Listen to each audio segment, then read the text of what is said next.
Allahu Ekber.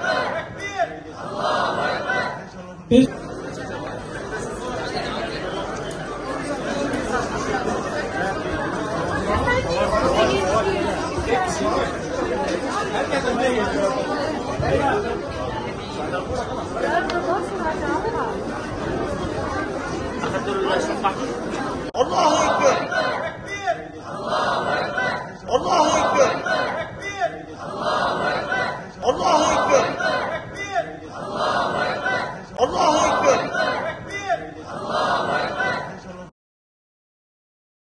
Üniversitede Filistin ile dayanışma eylemleri gerçekleştiriliyor. Ülke genelindeki kampüslerde protesto düzenleyen öğrenciler, üniversitelerden Siyonist işgalcileri destekleyen yatırımları kesmelerini istemektedir. Eylemler sebebiyle ABD'deki onurlu öğrenciler gözaltına alınmakta ve korkutulmaktadır.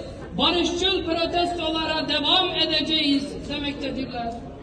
Siyonizm elindeki ağır silahların yanında üniversitelerde elinde bulundurduğu tehlikeli anlayış nedeniyle de dünyanın en yıkıcı zihniyeti olduğunu bir kez daha ve korkudan kurtulması için ABD'deki öğrencilerin duruşu dehşete ABD desteğini sürdürürken üniversite öğrencilerinin işgale karşı tutumu büyük bir vicdan örneğidir.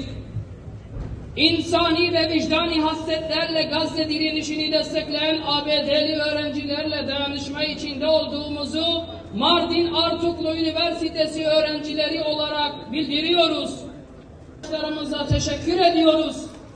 Bizler de Gazze ve Filistin destekçisi Mardin Artuklu Üniversitesi öğrencileri olarak ABD'li öğrenci arkadaşlarımızla gurur duyduğumuz ve onların yanında olduğumuzu ilan ediyoruz. Yaşasın anti-Siyonist onurlu öğrencilerin direnişi ve duruşu. Kahrolsun Siyonizm.